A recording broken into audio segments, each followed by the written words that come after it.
next topic is nuclear density. What is nuclear density? Okay, first of all we know what is density is mass per unit volume. ठीक है, तो density of nuclear matter, किसी भी nuclear matter की density को हम कैसे define करेंगे? उस रेशो, उस न्यूक्लियस के मास का रेशो और उस न्यूक्लियस का वॉल्यूम. ठीक है, जब हम इन दोनों को डिवाइड कर देंगे तो हमें क्या मिलेगी? न्यूक्लियर डेंसिटी मिलेगी. आपको पता है न्यूक्लियस का वॉल्यूम. ठीक है, वॉल्यूम का फॉर्मूला क्या होता है? 4/3 पाई आर क्यूब. ठीक है, यहाँ पे जो हमने कैपिटल आर लिया है वो रेडियस लिया है न्यूक्लियस का. अब हमने लास्ट टाइम रिलेशन निकाला था आर और ए के बीच में, R is equals to R naught A की पावर 1/3. तो यहाँ पे इसको पुट कर देंगे 4/3 पाई आर नॉट ए की पावर 1/3 का होल क्यूब. क्यूब से क्यूब कैंसिल हो जाएगा. ठीक है, तो हमारे पास क्या बचेगा? 4/3 पाई आर नॉट क्यूब ए. अब डेंसिटी आपको पता है मास बाय वॉल्यूम होता है. ठीक है, मास क्या ले लिया हमने यहाँ से? m/a. एक न्यूक्लियस का मास ले लिया हमने. ठीक है, और उसके बाद हमने वॉल्यूम यहाँ से फाइंड आउट कर ही लिया. अब यहाँ से क्या होगा? ए से ए कैंसिल हो जाएगा हमारे पास. ठीक है, अब डेंसिटी यहाँ से 4/3 का 3 ऊपर आ जाएगा तो डेंसिटी की वैल्यू क्या रह गई? 4m/3m/4 pi are not cube. ठीक है, अब यहाँ से आप क्या देख सकते हो? मास फिक्स्ड है, पाई की वैल्यू फिक्स है और आर नॉट की वैल्यू क्या है? हमने क्या है, ये हमारा कांस्टेंट था, एम्पिरिकल कांस्टेंट था और उसकी वैल्यू हमने क्या निकाली थी? 1.2 इंटू 10⁻⁻15 मीटर निकाली थी. ठीक है, तो यहाँ से इसका मतलब क्या हो गया कि हमारे पास सारी वैल्यूज़ कांस्टेंट हैं. ठीक है, तो यहाँ से हम जब सारी वैल्यूज़ को पुट करेंगे, मास कितना होता है आपको पता है? 1.6 इंटू 10⁻⁻27 kg. पाई आपको पता है, आर नॉट आपको पता है. ठीक है, तो इन सारी वैल्यूज़ को जब आप पुट करेंगे तो आपके पास डेंसिटी की वैल्यू क्या आ गई? 2.29 इंटू 10⁻⁻17 ग्राम पर मीटर क्यूब. ठीक है, तो यहाँ से अब हमने क्या कंक्लूड किया कि हमारी जो डेंसिटी होगी वो तो हमेशा क्या रहेगी? सेम रहेगी. बट जो न्यूक्लियर साइज़ होगा वो सेम नहीं रहेगा, वो डिफरेंट एलिमेंट्स के लिए डिफरेंट होगा. ठीक है, the size of nucleus are different. Nucleus के साइजेस हमेशा डिफरेंट रहेंगे. जो हैवियर न्यूक्लियाई होगा वो बिगर साइज़ का होगा, जो लाइटर होगा वो स्मॉलर साइज़ का होगा. बट डेंसिटी की वैल्यू क्या होएगी? सभी केसेस में कोई भी न्यूक्लियाई हो, डेंसिटी हमेशा सेम रहेगी क्योंकि ये क्या है? कांस्टेंट टर्म है, ये हमेशा सेम रहेगी. कभी क्या मास डिफरेंट होगा? नहीं, मास सेम रहेगा. पाई की वैल्यू हमेशा सेम रहती है और आर नॉट की वैल्यू भी हमेशा सेम रहेगी. ठीक है, तो value of nuclear density is for more greater than atomic density. तो यहाँ से हमने एक चीज़ देख ली, न्यूक्लियर डेंसिटी की वैल्यू ज़्यादा होती है किससे? एटॉमिक डेंसिटी से. ठीक है, नेक्स्ट इज़ योर न्यूमेरिकल देखेंगे हम इसी के बेसिस पे. Obtain approximately the ratio of nuclear radii. ठीक है, अब हमें क्या निकालनी है? इन दोनों की न्यूक्लियर रेडियाई की रेशियो निकालना है. वो हम कैसे फाइंड आउट करेंगे? ठीक है, और उसके बाद हमने क्या निकालनी है? उनकी न्यूक्लियर डेंसिटी की रेशो. पर हमने अभी ऊपर क्या देखा? डेंसिटी दोनों की सेम है, तो दैट मीन्स अगर दोनों same value divided same value करोगे तो आंसर हमेशा क्या आएगा? 1 आएगा. ठीक है, क्योंकि ये ρ1 और ρ2 इक्वल हैं. बट हमें क्या निकालना है? अब रेडियस निकालना है. रेडियस कैसे फाइंड आउट करोगे आप यहाँ से? ठीक है, आपको पता है आर और ए के बीच में रिलेशन क्या होता है? हमने ये देखा था न्यूक्लियर साइज में R is directly proportional to a की पावर 1/3. ठीक है, तो 2 रेडियस है, दोनों का रेशो तो a1/a2 की पावर 1/3. ठीक है, दोनों a1 इसका मास और इसका मास, दोनों का मास राइट कर लो. ठीक है, इसको डिवाइड करके इसकी 1/3 निकाल लो इसका. ठीक है, क्यूब रूट निकाल लो तो आपके पास कुछ वैल्यू आ जाएगी 0.617. तो ये क्या हो जाएगी? इसकी रेशो हो जाएगी दोनों की रेडियाई की. Next is your isotopes. ठीक है, आइसोटॉप्स ये आपने केमिस्ट्री में भी पढ़ा होगा.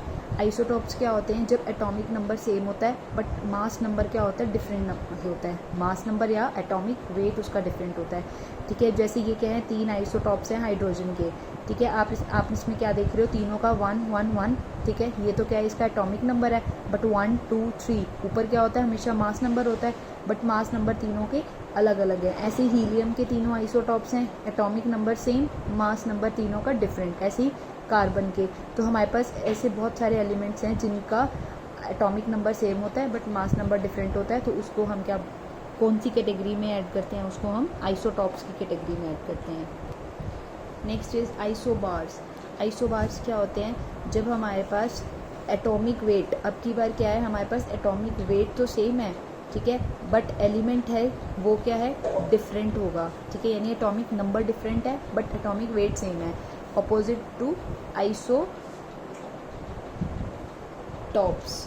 ठीक है। अब इसके एग्जांपल देखेंगे हम यहाँ से, हमने क्या लिया, सोडियम लिया, नियोन लिया, तो हमने क्या देखे कि इनका दोनों का मास नंबर तो सेम है बट एटॉमिक नंबर क्या होता है, दोनों का डिफरेंट होता है। ऐसे कैल्शियम और आर्गन का देखोगे तो मास नंबर दोनों का सेम है बट एटॉमिक नंबर दोनों का डिफरेंट है, ठीक है। ऐसे क्लोरीन और सल्फर का एग्जाम्पल लोगे तो दोनों का एटॉमिक नंबर तो क्या है, डिफरेंट है बट मास नंबर क्या है, दोनों का सेम है। तो ये हमारी किसकी कैटेगरी में आते हैं, आइसोबार्स की। नेक्स्ट इज योर आइसोटोन्स, ठीक है। ये वो न्यूक्लियाइड्स होते हैं जिनका न्यूट्रॉन नंबर हमेशा क्या होता है, सेम होता है। और आपको पता है ए क्या है, एटॉमिक नंबर या फिर नंबर ऑफ प्रोटॉन्स, ठीक है, सॉरी ए क्या है आपका, मास नंबर होता है, ठीक है, और जेड क्या है आपका, एटॉमिक नंबर होता है। तो आप जब इस, और ये ही क्या होते हैं, हमारे प्रोटॉन्स होते हैं, ठीक है। अगर आप मास नंबर में से प्रोटॉन्स माइनस कर दोगे तो हमारे पास क्या आ जाएंगे, न्यूट्रॉन्स आ जाएंगे।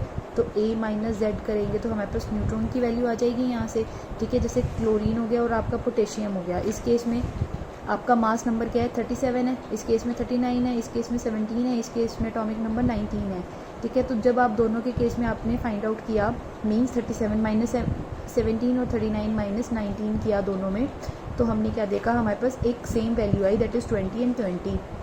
ये 20 क्या है, हमारे पास न्यूट्रॉन्स है, ठीक है। तो अब आइसोटोन्स क्या होते हैं, जिसका सेम न्यूट्रॉन्स होंगे तो वो हमारे पास क्या होंगे, आइसोटोन्स। ऐसे ही इसके एग्जांपल हैं, तो सबके आपने 2-2, 3-3 एग्जांपल्स ध्यान में रखने हैं, आइसोटोप्स के, आइसोटोन्स के और आइसोबार्स के।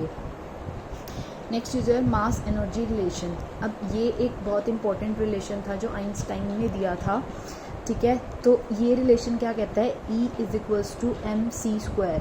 इसका मतलब क्या हुआ, उन्होंने एनर्जी, जो हमारी एनर्जी है, ठीक है, उसको किसने एक रिलेशन दिया, मास में। अब इस एनर्जी, अब इस रिलेशन से उन्होंने क्या बोला कि कभी भी कोई भी चीज़ हमारी डिस्ट्रॉय नहीं होती है, ठीक है, वो हमेशा एक फॉर्म से दूसरी फॉर्म में कन्वर्ट हो जाती है। मींस अगर मास है तो वो एनर्जी की फॉर्म में कन्वर्ट हो जाएगा, या अगर एनर्जी है तो वो मास की फॉर्म में कन्वर्ट हो जाएगी, ठीक है। तो अब इन दोनों का जो रिलेशन है वो क्या है, मास डिसअपियर हुआ तो हमारी एनर्जी अपीयर हो गई, एनर्जी अपीयर हुई तो मास डिसअपियर हो गया, ठीक है। सी क्या है, हमारी स्पीड ऑफ लाइट है। तो ये उन्होंने बहुत ही इंपॉर्टेंट एक रिलेशन दिया था। The mass of a particle measured in a frame of reference in which the particle is called rest mass, usually denoted by m0.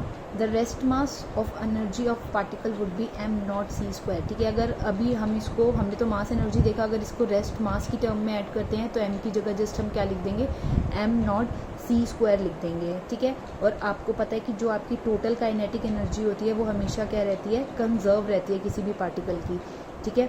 तो अब ये क्या हो गया, आपके पास एनर्जी कितनी थी, E, दैट इज़ mc²।